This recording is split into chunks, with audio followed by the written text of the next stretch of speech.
Galaxy Dexter fans, I seriously relish every opportunity I get to say that nowadays because my days of saying it are numbered. So, as some of you may in fact know, you might have heard it on the street, tomorrow night's the night. And as promised, I'm going to walk you guys down nostalgia lane, looking at seasons 1 through 7, just where we've been, where we are, where we might be going. So as for now, we're going to take a look back at all that is behind us and everything that has led us up to this point, and all the days that we've spent loving the dear Dexter Morgan and everything about his story. So I'm going to take you guys through that, and I just want you to know that I wrote an enormous freaking review of seasons 1 through 7 on DexterDaily.com, and it's from more of a Dexter and Deborah centric kind of view, like looking at both of their different journeys and putting everything in that context. But it is huge and it is full of pictures and lots of other nostalgic things as well. So it's called A Tale of Two Morgans, The Highway to Hell, and The Stairway to Heaven. And yes, there will be lots of rock and roll references, so I hope you guys will enjoy those and that will be a cool experience for you if and when you get the chance to read it. It's quite a hefty thing to take on, but if you do get the chance to check it out, leave some comments here and on Dexter Daily or wherever you want to be about what you thought, and I would love to hear your feedback about that. So that story is kind of a companion piece to what I'm going to be talking about today. I'm going to break down for you the following categories in order to walk you through my perspective on the last 7 seasons. So for each season, I'm going to talk about my favorite kills, my favorite moments, my favorite relationships, not necessarily romantic, just, you know, character interactions and dynamics that I found interesting, and then overarching themes, biggest takeaway, and my rank in terms of, you know, what's my favorite, what's my not favorite. There's not a season on Dexter that I loathed, but, you know, so I'll go ahead and break that down for you guys. Leave all of your comments below. You know, just imagine that we were sitting in front of a big bonfire. You know, we're roasting marshmallows, the ocean waves are roaring in the background, we're all holding hands, and, well, I don't really know how we hold hands and have s'mores at the same time. Did I say we had s'mores? Because I was thinking we'd also be having s'mores. So that would be hard to do with all of us holding hands. It'd be pretty messy, but it'd be a good bonding experience. Anyways, leave all your Dexter comments and thoughts and things you've loved about the last season or loathed about the last seasons. I cannot speak today. So just leave it all in the comments and I will do my best to read them and respond to them and laugh and cry and sing with you about anything and everything. So let's do this thing. Season numero 1. Favorite kills. I have 3 that I most liked from the first season. I liked the Jorge and Valerie Castillo, the double kill that Dexter did with the couple who's like they were taking all the Cuban immigrants and they were killing the people who couldn't pay money, etc., etc. And that whole scenario was a really cool story to me, you know. And I think that revolving around that was when there's a child who saw Dexter kill them or like move the bodies or whatever. And then when the kid was describing like what this person looked like, you know, the image ended up being one of Jesus pretty much. So that was cool. And then I love seeing Dexter do his double kills. I mean, that's just a guilty pleasure of mine. I just think it's awesome when he pulls that off. So I love that one. The Dr. Meridian kill, you know, when he was visiting the shrink and the guy who was convincing all these powerful women who were stressed kill themselves. And you know, there's that scene where Dexter confesses that he's a serial killer, you know, the whole it felt so good to get that off my chest, and just the incredible humor that is contained in the lovely Dexter Morgan is very much evidenced in the whole experience of courting Dr. Meridian and then taking him out.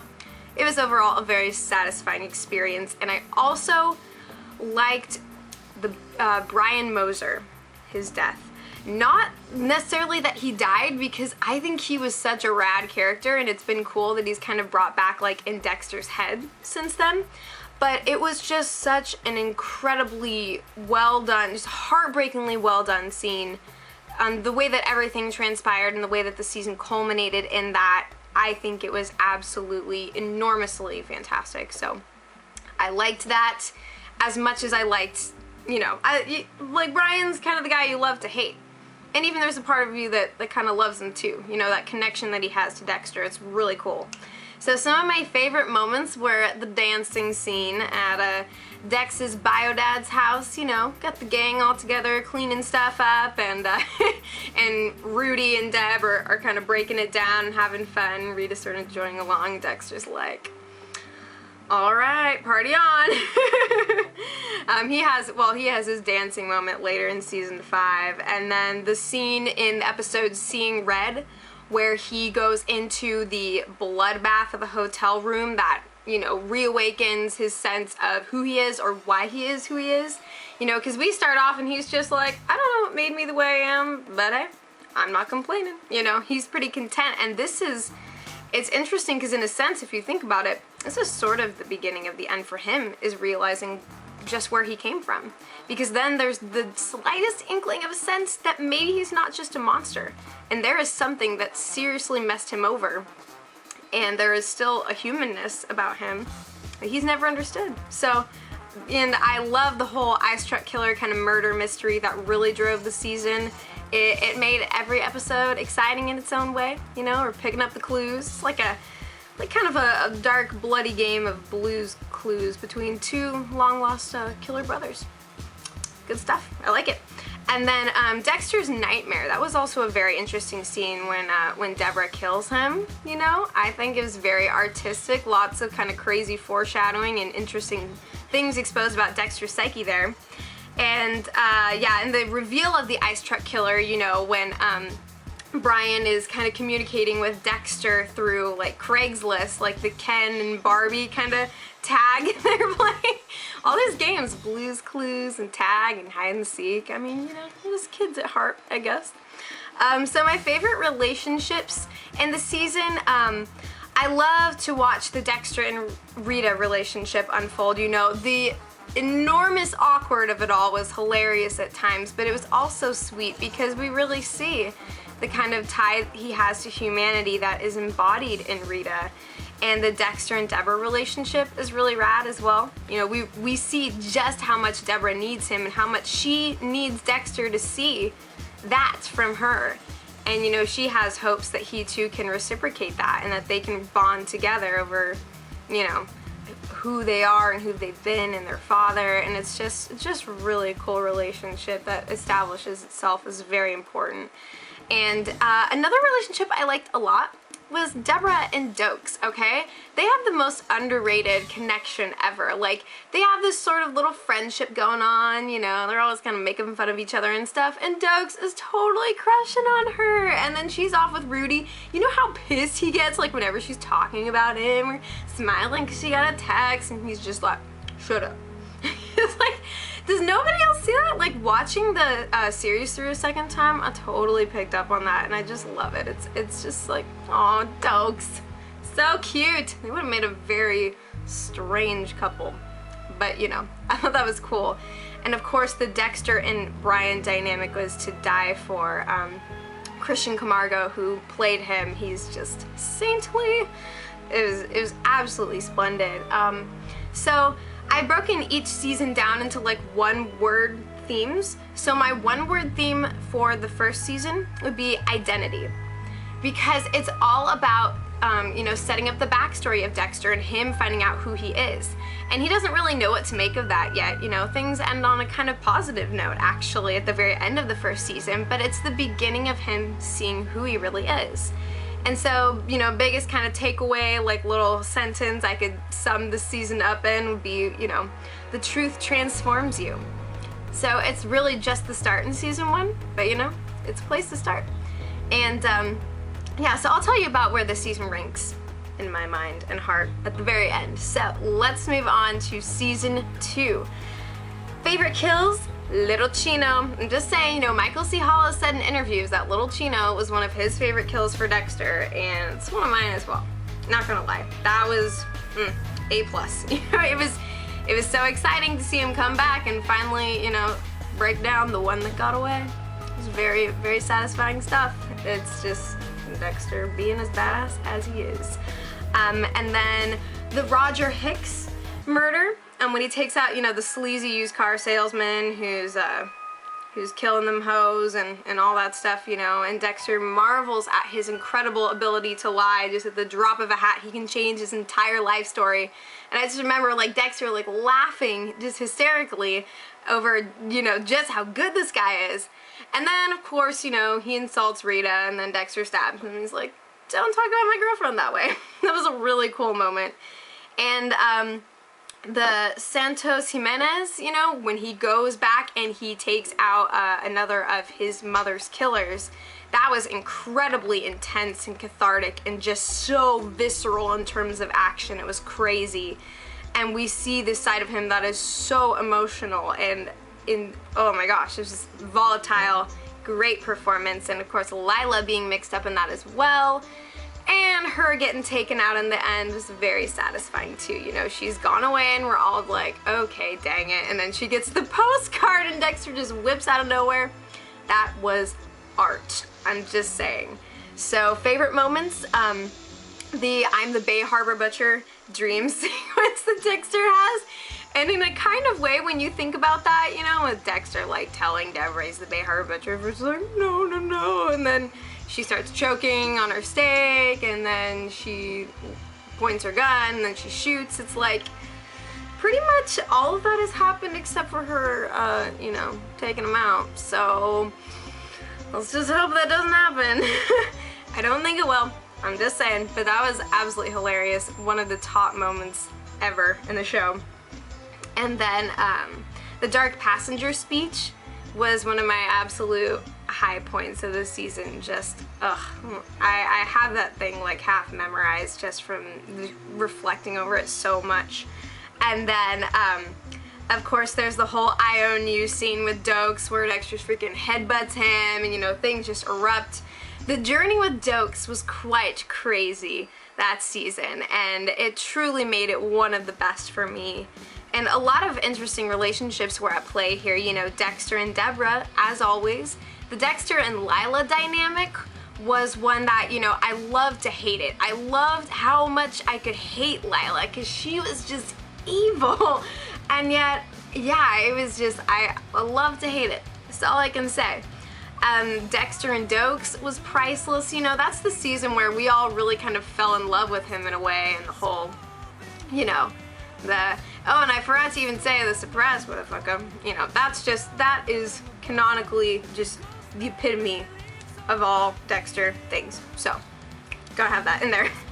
And, yeah, and then of course Lundy being on the scene as well. I loved him as a character. Yeah, the whole Dexter and Lundy dynamic, you know, they're kind of swimming parallel for a while, and then Deborah and Lundy as well, and that comes back in season 4. The main theme of season 2 that I came up with was addiction. That is the bottom line. You know, Doakes has an addiction to finding Dexter's truth. Dexter has an addiction that is embodied in the Dark Passenger and what it compels him to do. Lila has an addiction to Dexter, and, you know, etc., etc. So, yeah, and I guess the biggest takeaway line that I came up with was that the things that enslave you can't save you. So, to be continued, other thoughts on season 2. I'll go ahead and move on to season 3. So, favorite kills. Nathan Martin, the child molester creepo guy who's taking pictures of Astor and Cody and all that good stuff. You know, that was kind of a cool kill, and that, like, it was very impulsive for Dexter, and it was kind of, you know, cutting a little bit loose on the code.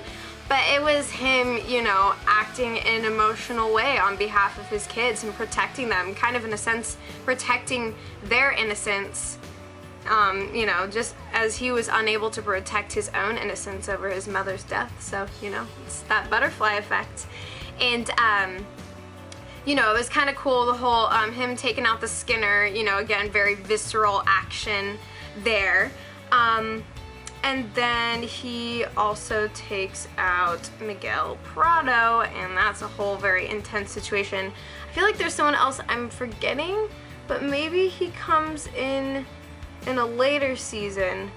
Who is the guy, like the guy who took those like grotesque, like S&M, brutal, like the photography of all those women that he killed, because I think I wrote that down to for the 4th season, but yeah, so it might be the 4th season. I don't know, my brain's going crazy.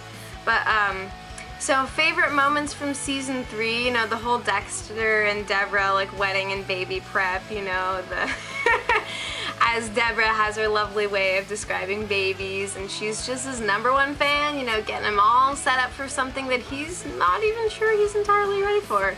And the Dexter and Miguel rooftop scene, of course, is very intense. Just lots of humor and just harping back and forth, and just these two like powers coming together. And of course we know who's gonna come out on top, okay?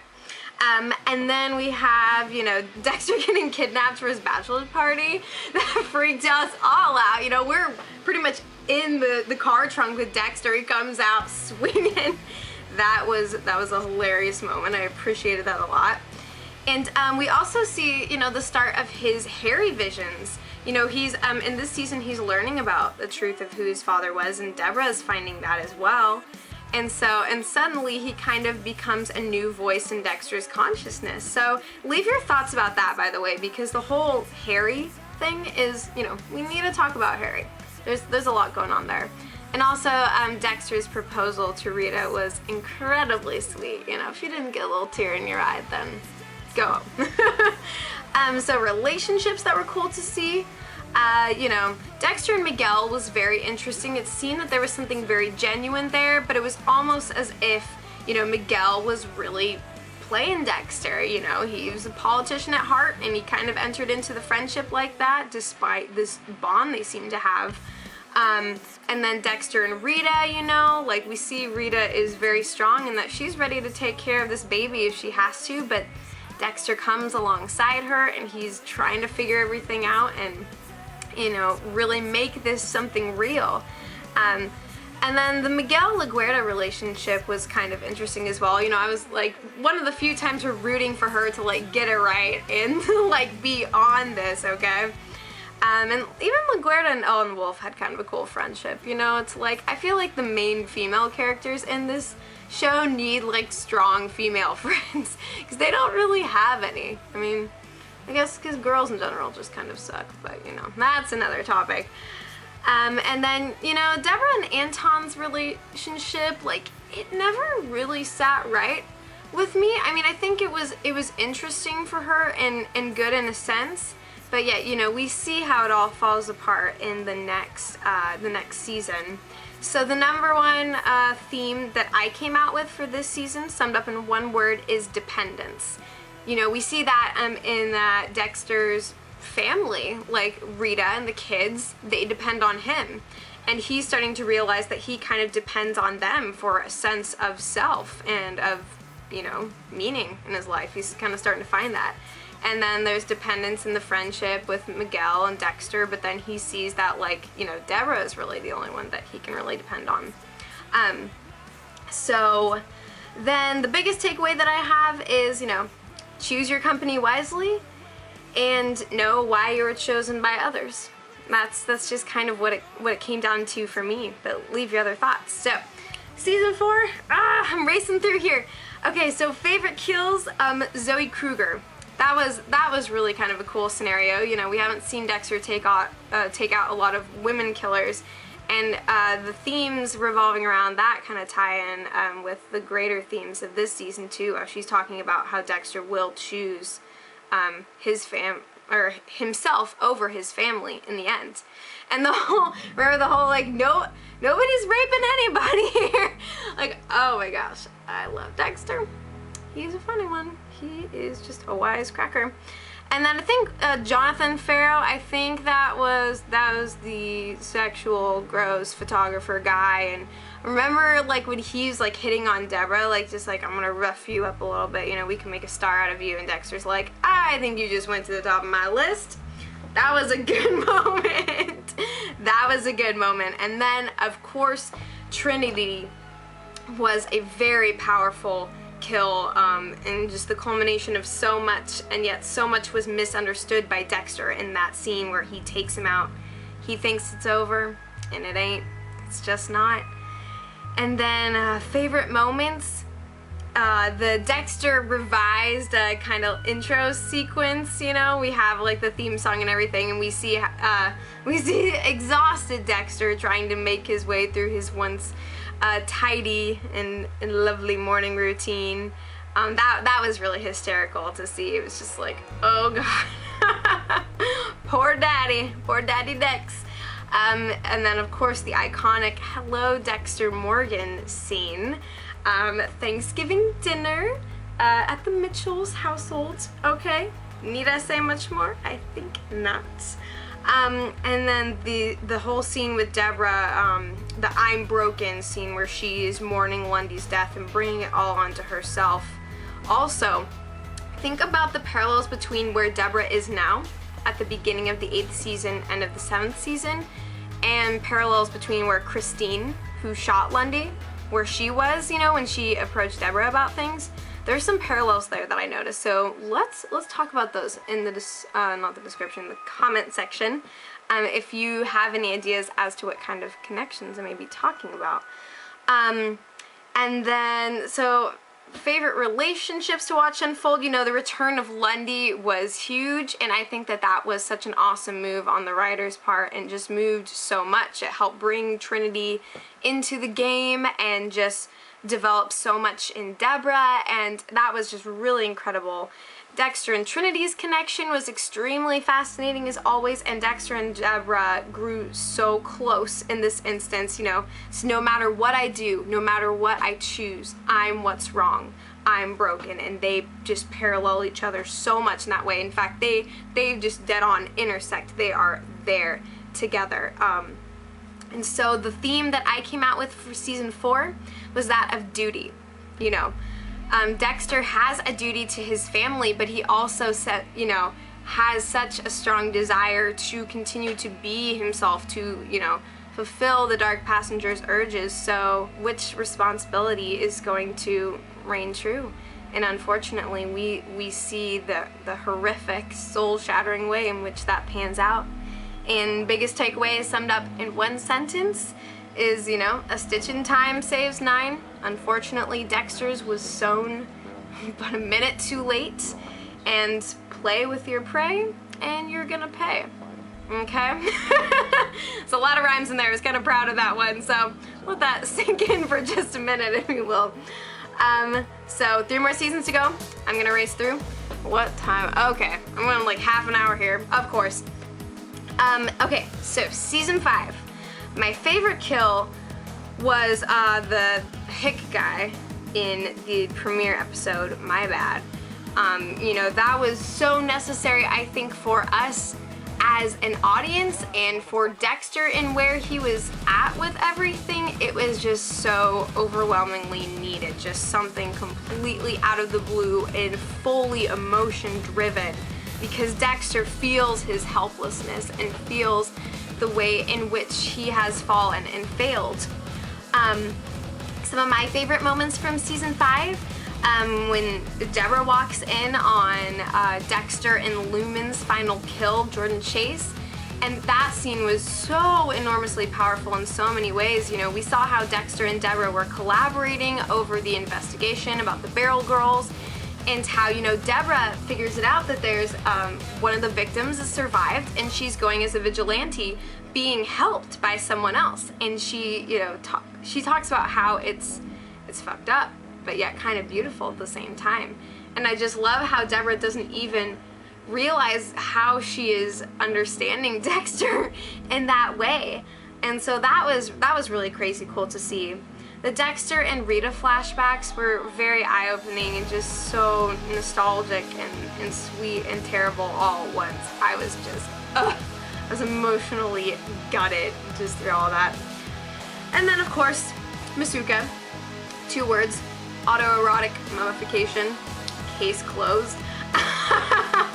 And then, you know, yeah, it's some good times. Good times. So favorite relationships, there was a lot of very interesting dynamics going on in this season. You know, we have Dexter and Jordan Chase, you know, kind of reminded me of, like, you know, his connection with Dr. Meridian, or, you know, he always comes as like someone seeking knowledge, seeking help, and And so it was interesting to see how that was played out with Jordan Chase to some extent. And then Quinn and Deborah had their relational hoo-ha. And then Quinn and Liddy, and Dexter and Astor's relationship was very cool in this season as well. I'm so glad that there was some kind of redemption between them over the course of time. It was really sad to see, you know, just how far she'd fallen and how Dexter was trying to reach out to her in love in that time, and I think that was amazing to see. And Dexter and Deborah, you know, they're growing close, and we see that Dexter is very protective of his sister over Quinn, and and that was very funny to see, but also very telling about the nature of his care for Deborah.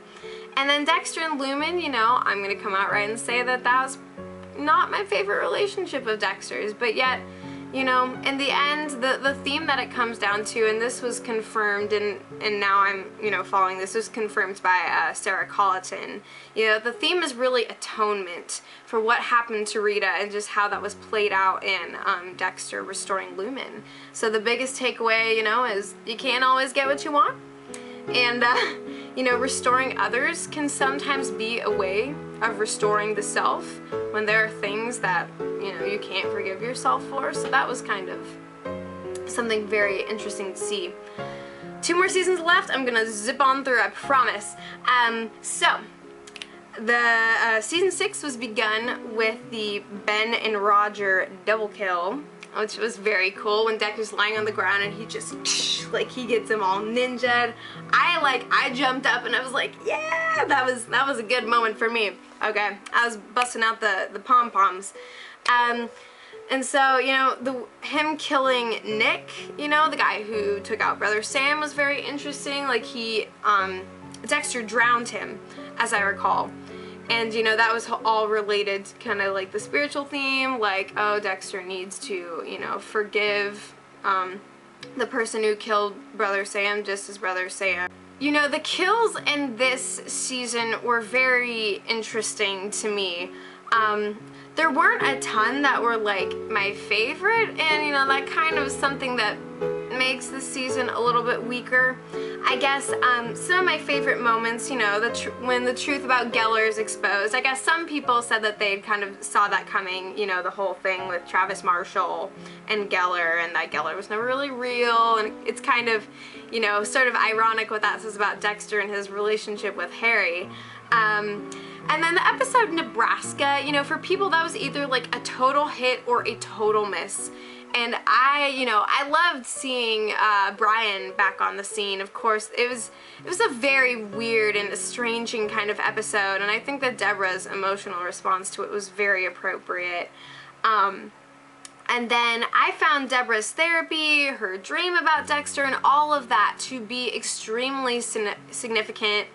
A lot of people hated that development, but for me, it really made things. The first time seeing it, I was horrified. The second time going back through it, everything just came together and it was perfect.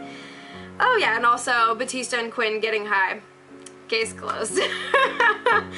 Favorite relationships, of course, Dexter and Deborah, my ride or die. Batista and Quinn, you know, Quinn was just on his path of shenanigans, and Batista's doing everything he can as his partner to get the guy out of the gutter.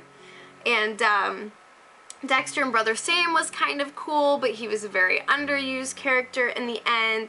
And Dexter and Harrison are really starting to establish a tangible bond. Harrison is growing and Dexter is continuing to, you know, be enriched in his paternal feelings and his love for his son. So the theme that I came out with for this season was conviction, you know, because there's some weird spiritual religious themes that were going on, and you know, conviction kind of sums up, like, what do you believe? You know, we're all equipped to believe something, and belief shapes life.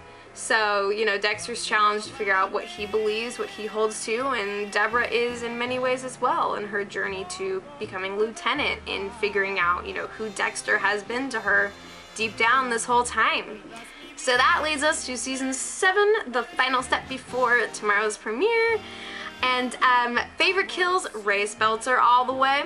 That was freaking cool as balls.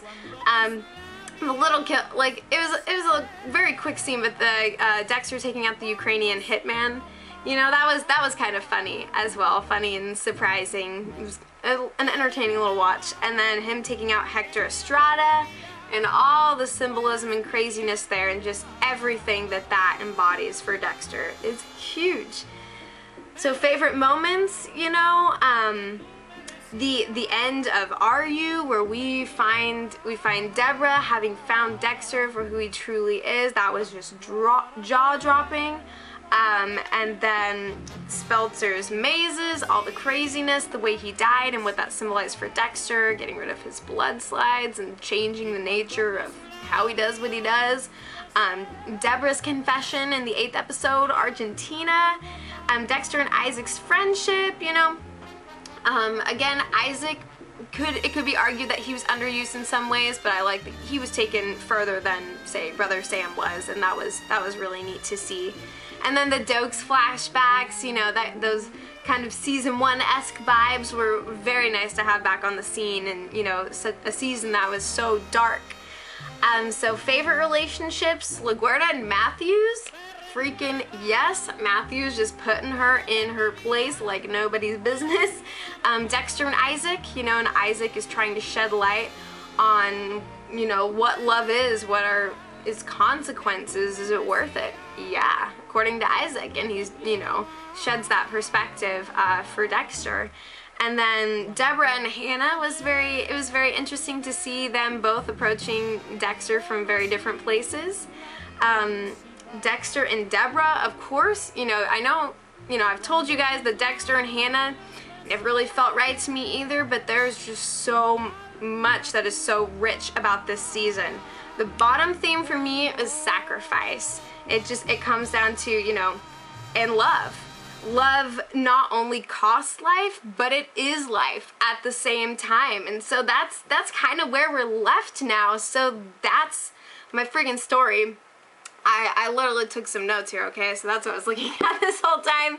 So thank you guys so much for listening and watching and going through this with me. Leave all your thoughts and stuff below, and I'll be back taking down the premiere episode with y'all tomorrow. Tomorrow night is the night. Said it once, and I'll say it again. And I can't wait to be there with you guys. Take care, and I'll be back before you know it.